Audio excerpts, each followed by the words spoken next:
Chers téléspectateurs, internautes, bonjour, bonsoir et bienvenue dans votre énième numéro de votre émission qui a le privilège et l'honneur de recevoir pour vous Pasteur Arnold Kidiaka. Il est pasteur de l'église Mission Divine pour la délivrance des nations, avec qui nous allons essayer de parler de son vécu avec le Seigneur, question de renforcer votre foi en Christ et aussi pourquoi pas prendre quelques questions concernant la pandémie du Covid-19, à qui je m'en vais dire bonsoir, pasteur. Bonsoir, Karen. Vous allez très bien? Dieu nous fait grâce, ça va. Et la santé de l'église, Midem? Oui, l'église se porte bien, malgré les temps que nous sommes en train de passer, mais Dieu est au contrôle de tout. Pasteur, essayez un peu de nous parler de votre expérience personnelle avec le Seigneur, votre vécu. Qu'est-ce que vous avez déjà accompli avec le Seigneur? C'était comment votre appel? Parlant de l'appel, bon, on ne peut pas parler de l'appel sans pour autant parler de la naissance, vous voyez. Parce qu'il y a deux choses. Il y a la venue comme naissance dans la foi chrétienne et puis l'exposition dans le ministère qui sont différentes. Déjà, j'ai commencé tout jeune à l'école des dimanches. J'ai suivi mes parents à l'école des dimanches, à l'école du dimanche de l'église à Louange. Et j'ai grandi carrément à l'école des dimanches. À un moment donné, l'adolescence a pris place. J'ai essayé de suivre tout le chemin que les jeunes peuvent suivre. Mais vers la fin de mes études, je me rappelle bien, c'est là où il y avait vraiment le déclic. J'étais dans une situation qui était très difficile. Je sentais que Dieu me coinçait pour que je puisse les servir. Parce que l'appel était déjà avant. Il y avait des gens qui prophétisaient sur moi. Il y avait des gens qui disaient que toi, tu seras serviteur de Dieu. Mais moi, je ne voulais pas, vous voyez, parce que l'adolescence, à cette époque-là, avait vraiment pris de l'ascendant dans ma vie. Et juste pendant cette période difficile dans mes études, j'ai compris que Dieu m'appelait. Je devais dire oui au Seigneur. Et c'est là que j'ai fait une prière. J'étais dans la chambre home à l'université de Kinshasa, là où j'ai dit au Seigneur, oui, cette fois-ci, je vais te servir. Si tu me permets moi de finir mes études, moi, je vais essayer de te servir juste après mes études. C'est là que j'ai commencé vraiment à intégrer la jeunesse de l'église à Louange, où j'ai été coordonnateur aussi, responsable, je veux dire, de la jeunesse de l'église à Louange, dans notre cellule d'Ngiringiri. J'ai été encore responsable de l'intercession à un moment donné. J'ai été au département des affermissements. J'ai été jeune prédicateur dans la jeunesse. J'ai été conducteur de culte jusqu'à ce que le ministère a grandi. Et en 2017, on m'a consacré pasteur au sein de l'église Mission Divine pour la délivrance des nations. Alors, pasteur, quels sont ces signes-là qui peuvent démontrer, démontrer que ça, vraiment, c'est l'appel de Dieu? Déjà, il y en a plusieurs. Pour dire vrai, l'appel des dieux est personnel. Vous voyez, quand vous lisez la Bible, vous voyez dans l'histoire de Samuel, Samuel avait dit, il était dans la maison de l'Éternel, il servait Dieu auprès d'Élie. Il servait Dieu auprès d'Élie et Dieu a commencé à l'appeler. Dieu a commencé à appeler le fils, l'enfant. Mais lorsque Dieu appelait Samuel dans l'endroit où il se trouvait, il n'y avait pas seulement Samuel, il y avait aussi Élie, il y avait aussi le fils d'Élie. Mais lorsque Dieu appelait Samuel, personne n'avait entendu la voix, ni Élie. L'appel de Dieu, il est d'abord personnel. Vous voyez, c'est d'abord une expérience personnelle. La plupart des gens, si je peux vous expliquer comment j'ai compris l'appel de Dieu, ça ne sera pas de la même façon qu'une autre personne. Vous voyez, c'est quelque chose qui est particulier. Personnellement, quand vous sentez qu'il y a l'appel de Dieu, des fois, ça se manifeste par certains dons. Vous allez voir par la suite, il y a certains dons spirituels qui commencent à se manifester. Vous voyez, même pas dans le ministère seulement, dans tout le compartiment, dans tous les domaines de la vie. Pour que vous puissiez vous lancer dans un domaine, il y a d'abord le don du domaine qui doit se manifester. Vous êtes journaliste, je peux dire que c'est un appel de Dieu. Vous voyez, vous ne le faites pas parce que vous êtes journaliste, vous le faites d'abord par appel. Mais pour pouvoir le faire, il y a une manifestation de don du journalisme qui s'est manifestée, qui vous a conduit dans la chose. Il y a aussi une chose qui est très importante, c'est la passion dans la chose. Oui. Vous voyez, avant de vous lancer dans les choses de Dieu, vous voyez, dans l'appel, le ministère a plusieurs branches. Il y a d'autres qui sont évangélistes, il y a d'autres docteurs, il y a d'autres, en fait, les champs de Dieu est vaste. Chacun a une part de service. Et maintenant, il y a la passion que Dieu dépose aussi dans la chose. Moi, personnellement, quand j'ai donné ma vie particulièrement à Dieu, l'une des choses qui s'était manifestée, j'étais passionné de la parole et de pouvoir partager avec les gens. Je n'étais pas encore pasteur, mais je ne prêchais même pas l'église. Mais j'aimerais vous dire une chose, j'ai préparé des prédications à la maison. J'étais fasciné de voir comment est-ce qu'on prépare une prédication. J'enseignais les amis à la maison. Il y a la passion qui se manifeste aussi. Il y a il y a ce que j'ai dit tantôt, le don. Il y a aussi une chose importante, c'est Dieu qui te parle particulièrement. Alors, pasteur, qu'est-ce que vous regrettez personnellement dans votre marche avec le Seigneur? Ce que je regrette, waouh, là c'est... Bon, bon, je ne sais pas, il faut dire regret. Déjà, je ne suis pas quelqu'un du genre à regretter, car nous disons Dieu conduit les pas de l'homme. Dieu est au contrôle de toutes choses dans ma vie. Vous voyez, dans ma marche avec Dieu, je ne sais regretter. Déjà quand on est avec Dieu, il n'y a pas de regret. Déjà, on ne peut pas être avec Dieu et développer de regrets parce que la vie chrétienne, elle est une vie joyeuse. On ne peut jamais, en aucun cas, marcher avec Dieu et avoir des regrets. Sauf que dans la marche avec Dieu, il peut y avoir des choses qui soit des erreurs qui peuvent arriver, ou quelqu'un peut dire désormais je ne commets pas cette erreur-là, je ne commets pas ces... Il y a eu aussi des fois certaines décisions que j'ai prises dans la foi qu'il ne fallait pas prendre. Il y a eu certaines directions qu'il fallait suivre, qu'il ne fallait pas suivre. Mais en grosso modo, je n'ai pas trop de regrets. Et qu'est-ce que vous avez gagné dans la marche avec le Seigneur? La marche avec Dieu, j'ai tout gagné en fait. C'est que je suis aujourd'hui, je suis le fruit vous pouvez nous énumérer même 3 ou 4 choses que vous avez gagnées? J'ai déjà, premièrement, j'ai gagné le ciel, ce qui est au-dessus de tout. Oui. Il y a la garantie d'être au ciel, ce qui est le plus grand bénéfice qu'on peut avoir. Je ne sais pas. Vous savez, beaucoup de gens souffrent avec Dieu. Pourquoi? Parce que lorsqu'ils viennent au plus près du Seigneur, ils veulent bondir d'abord le matériel qu'ils gagnent. Moi, j'ai une maison, j'ai eu ceci. Vous savez, toutes ces choses-là, les diables peuvent aussi vous donner ça. Mais le ciel, là, c'est Dieu seul qui peut vous donner. Moi, je trouve que s'il y a quelque chose de plus exceptionnel dans ma vie que j'ai gagné avec Dieu, premièrement, d'abord, c'est le ciel. Et après, j'ai bénéficié de beaucoup de choses.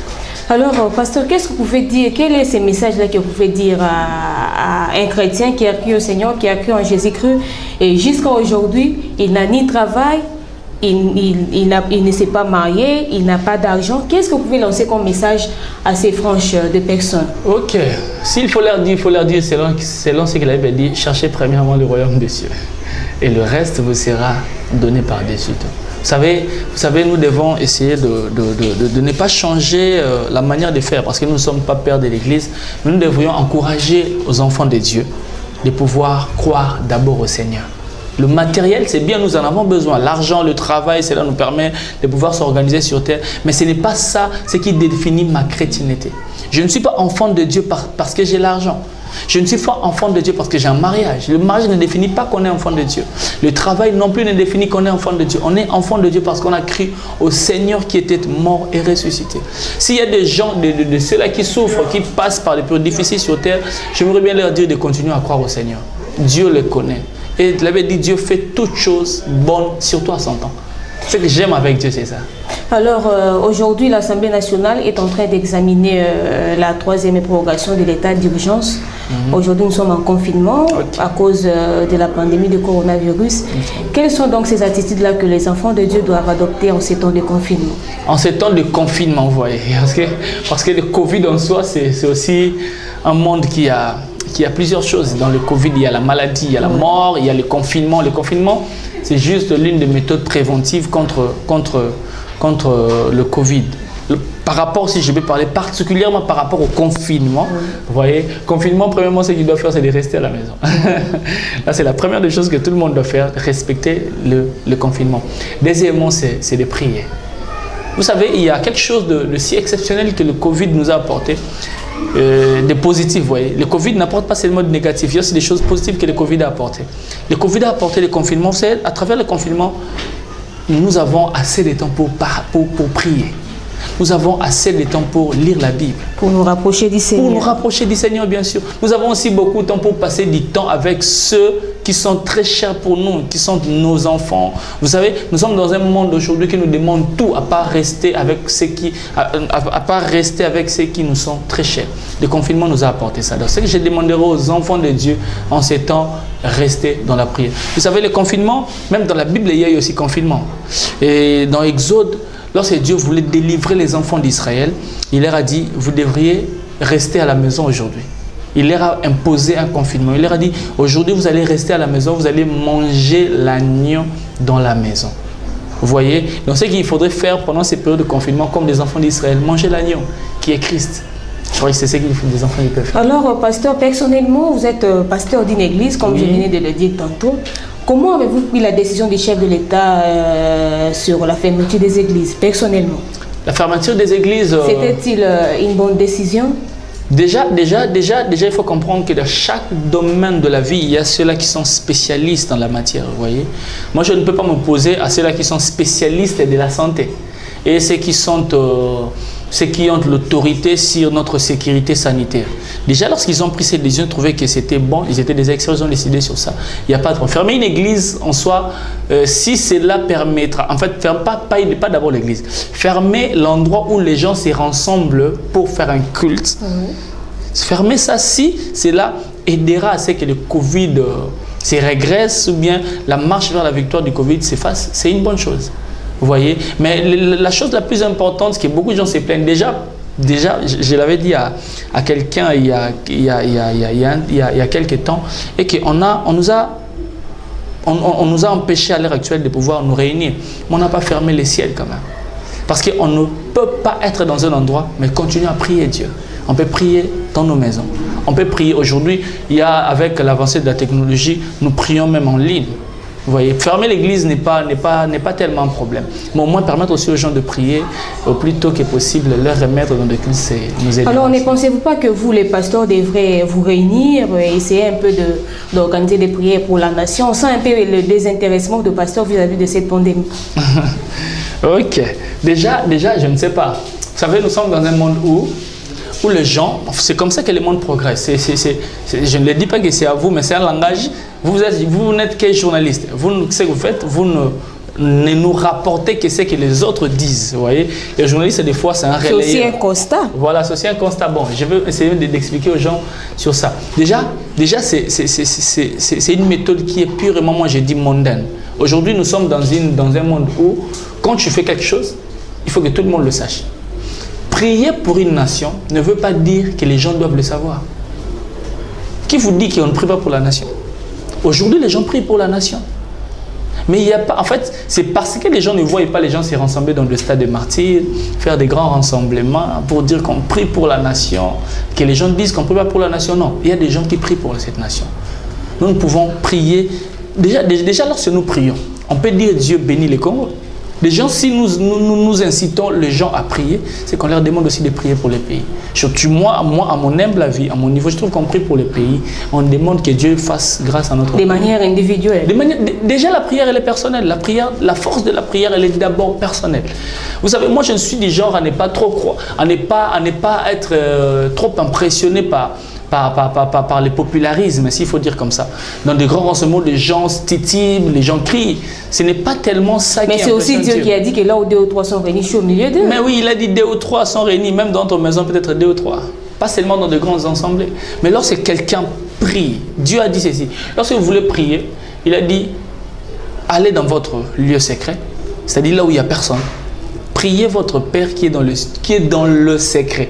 Vous voyez? Donc, on prie, la prière, elle est d'abord en secret.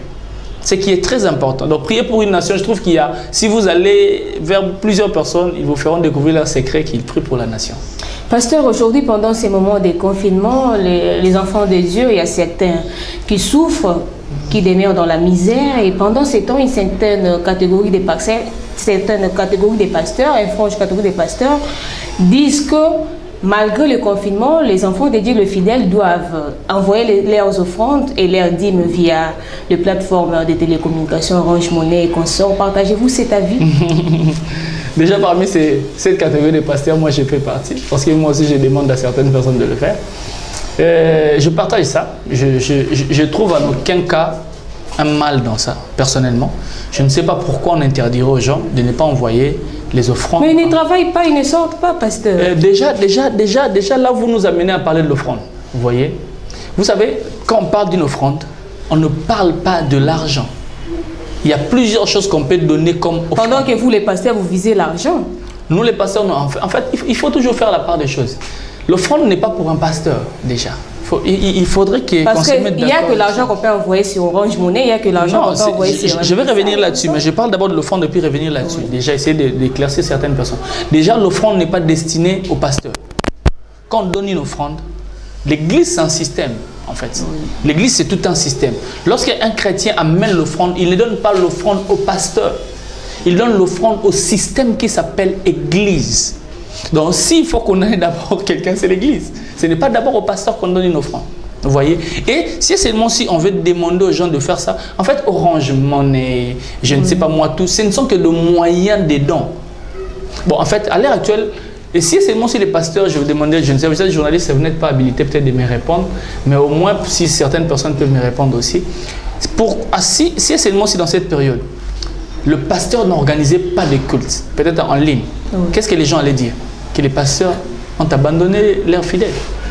Mais lorsque vous permettez aux pasteurs, vous les encouragez à organiser des cultes en ligne, c'est-à-dire en distance on peut prier, on peut avoir un culte. Pour dire qu'en distance on peut aussi donner à Dieu. Donc tout ça, ce ne sont que de moyens des dons. Et puis plus fort que ça, ce n'est pas obligatoire, c'est facultatif. Déjà à l'église, on oblige personne à donner une offrande. Je n'ai jamais vu une église où quelqu'un tient un fouet. Quand tu donnes pour on te chasse d'une église. Cela dépend de quiconque est touché. Si tu ne travailles pas, tu trouves que tu n'as rien à donner. Je ne donne rien. Les pasteurs devaient peut-être faire preuve de compassion, faire preuve de compréhension pendant ces temps si durs pour leurs fidèles. Déjà, vous devez comprendre ça. L'offrande, j'insiste encore là-dessus. Déjà, c'est quoi l'offrande? Quels sont les mystères cachés de l'offrande? Voilà. Là, vous m'amenez dans un jargon, je peux mieux m'expliquer. Parce que vous savez, ce qui divise un peu les gens, c'est la compréhension de la chose. Vous voyez? Déjà, quand on parle de l'offrande, offrande veut dire offrir, donner. C'est un don. Vous voyez? Offrande veut dire offrir. C'est un mot français qui veut dire offrir, donner quelque chose à une autre personne pour le bénéfice d'une autre personne. Et déjà, vous devez comprendre l'offrande. Ce n'est pas quelque chose que l'homme s'est imposé lui-même ou l'homme a imposé l'autre. Mais c'est Dieu qui a imposé l'offrande à l'homme. Vous voyez, un jour, Dieu a fait sortir les enfants d'Israël de l'Égypte, il les a amenés au désert. Il voulait qu'on construise son temple à lui pour les cultes. Lorsqu'il voulait construire, Moïse est monté à la montagne pendant 40 jours et Moïse est descendu. Il a dit à Moïse, moi ce qui m'intrigue dans cette histoire, je l'ai un jour enseigné à l'église, c'est Dieu qui a donné à Moïse la taille de la maison. Dieu a dit à Moïse, ça aura telle taille, telle taille. Mais lorsque Moïse est descendu, c'est seulement si c'est Dieu qui a donné à Moïse. Normalement, c'est Dieu qui devait donner à Moïse l'argent pour construire, n'est-ce pas? Parce que les temples n'appartenaient pas à Moïse. Les temples appartenaient à Dieu. Et Dieu, c'est lui-même qui a donné à Moïse le modèle parfait du temple. Mais lorsque Moïse est descendu, Dieu a dit à Moïse, Moïse, va dire à ces gens-là de m'amener des offrandes. Vous voyez, quand on parle de l'offrande, c'est quelque chose que Dieu demande aux enfants, à son peuple, pour le bien-être de son œuvre. Vous voyez, moi j'aime toujours expliquer ça comme ça, à ceux-là qui ne sont pas chrétiens. L'Église considérait ça comme un parti politique. Comme même plus fort que ça, l'État congolais. Vous voyez, l'État congolais en soi n'a pas l'argent. L'argent de l'État, on parle de l'argent du peuple. Si vous êtes peuple du Congo, vous devez amener ce qu'on appelle des contributions, des impôts, qui permettent à ce que l'État puisse avoir l'argent. Même quand on parle du budget, le budget, ce n'est pas l'argent qu'on prend, c'est une prévision. C'est-à-dire l'État doit travailler de telle enseigne à atteindre ces montants-là. Et cet argent, l'État doit prendre ça chez les peuples. De même, quand vous êtes membre d'une église, vous devez apporter à l'église pour son bon fonctionnement. Parce que l'église a plusieurs choses en soi. Vous savez, beaucoup de gens limitent l'église dans un culte. L'église n'est pas un culte. Un culte, c'est une composante de l'église. Parce que l'église n'a pas seulement vocation d'enseigner. L'église a vocation d'assister aux gens. Vous savez, à l'église, des fois, moi je suis pasteur, je vous l'ai dit, il y a des fois, après les cultes, il y a des fidèles qui manquent de transport. Il y a des mamans qui tombent malades à l'église. Il y a des mamans qui sont dépourvues. Tout ça là, il faudrait que l'argent soit dans l'église. Et l'argent viendra d'où? Le ciel. Au ciel, on ne fabrique pas de francs congolais. La BCC n'est pas au ciel. Ce sont ces fidèles-là qui doivent apporter à l'église ce qu'ils gagnent, le pain qu'ils gagnent, pour le bon fonctionnement de l'église. C'est comme ça que Dieu veut que nous puissions apporter pour permettre à son œuvre de s'avancer. Alors, quel est le rôle de l'église en ces moments de coronavirus? En ces moments de coronavirus, l'église, quand on parle d'église, je ne sais pas, vous parlez de l'ensemble ou bien vous parlez. Moi, je vais essayer de parler de ceux-là qui sont convertis au Seigneur. Ouais, c'est comme ça qu'on définit une église. Le rôle premier de l'église, qui était toujours important de l'église, doit se préparer à la rencontre de Christ. C'est ça son plus grand rôle. Vous savez, crise ou pas crise, l'église a toujours cette vocation. Donc si vous êtes enfant de Dieu, à cet instant-là, votre première vocation, c'est de pouvoir vous préparer à la rencontre de Christ. Deuxièmement, l'église a aussi vocation de prier. Il y avait dit pendant une fois de crise, Pierre était dans la prison. L'église prie pour nous. Moi, je trouve que l'église doit prier. Doit être unie. Et plus fort que ça, l'église doit garder la foi. Ce qui est sera importante. Alors, qu'est-ce que l'IDEM a déjà accompli pendant ces temps de confinement? Peut-être la sensibilisation du coronavirus. Qu'est-ce que vous avez déjà fait? Déjà particulièrement, si je parle au nom de l'IDEM, en tant que pasteur responsable de l'église, déjà on a demandé à tous les enfants de respecter le confinement.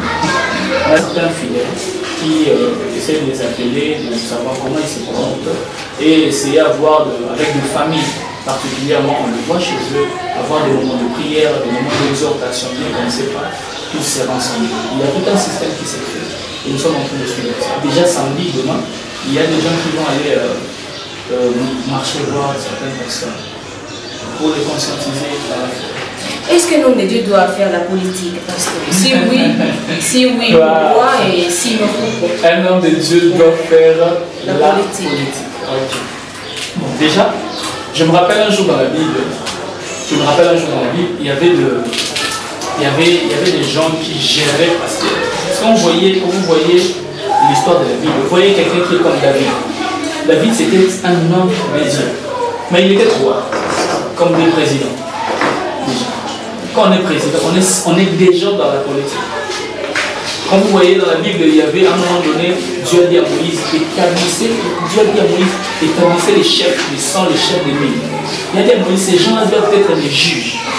Dans la Bible, on appelle des juges, des gens qui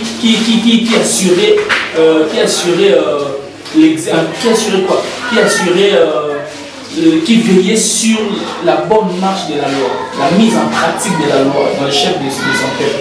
Dieu a établi des enfants de Dieu.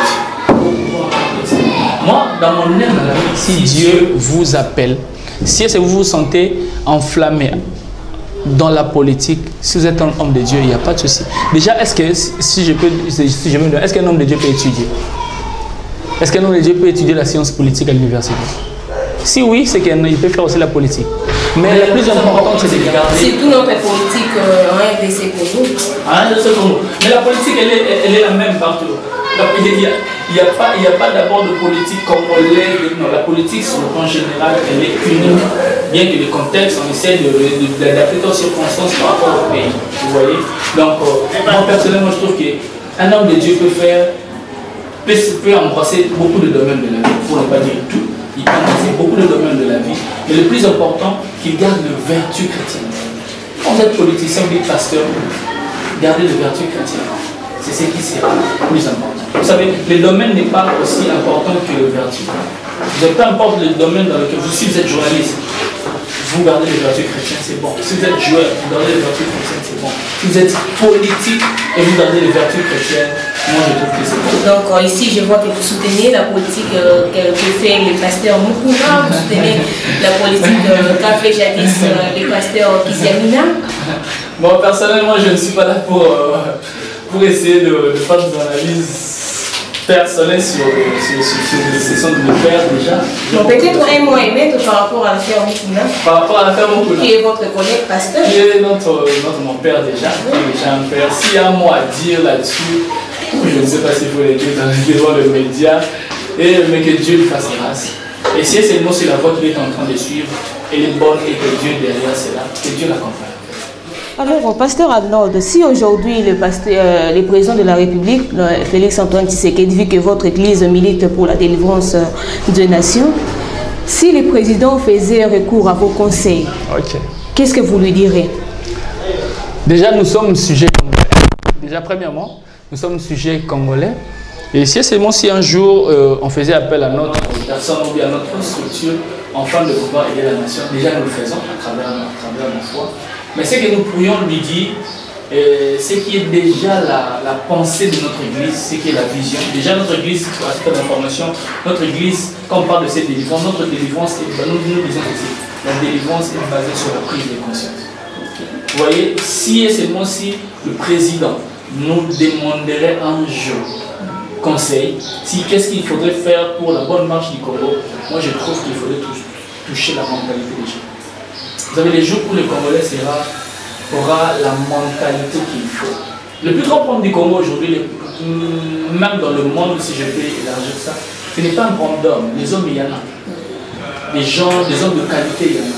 Mais sauf que c'est un problème de la tête en fait. De la tête, pas au niveau intellectuel, mais au niveau de la conscience, au niveau de la morale.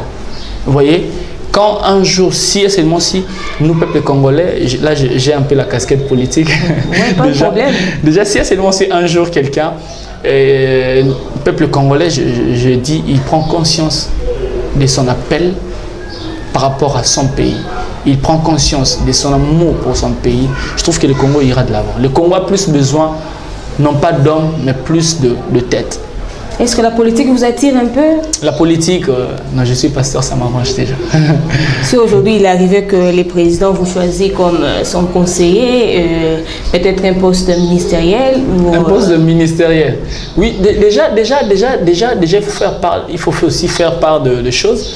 Il y a d'un côté la politique, il y a un côté les responsabilités ministérielles. Oui. Vous savez, la politique aujourd'hui défend les idéologies.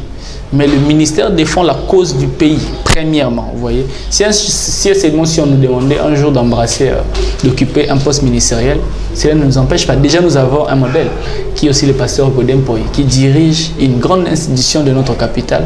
Il se sent à l'aise, il est pasteur. Il est aussi président de l'Assemblée provinciale de Kinshasa. Alors, pasteur, ça n'est fini. Votre dernier mot? Mon dernier mot, c'est de pouvoir vous dire un grand merci déjà. Un grand merci. Et une chose aussi importante est que Dieu aide notre pays en ces temps si difficiles. Moi, je sais de quoi je parle. Que ceux-là qui sont enfants de Dieu, ce qui est important, gardent leur foi. C'est ce qu'on leur demande de plus. À ces temps difficiles, qu'ils gardent leur foi. Et surtout qu'ils gardent espoir que tôt ou tard, Dieu nous fera grâce. Merci encore une fois pour cette opportunité. Merci beaucoup. C'en est fini, chers téléspectateurs. Quant à moi, je vous retrouve très prochainement. Et d'ici là, portez-vous bien, surtout respectant les gestes barrières édictés par les autorités de notre pays. Au revoir.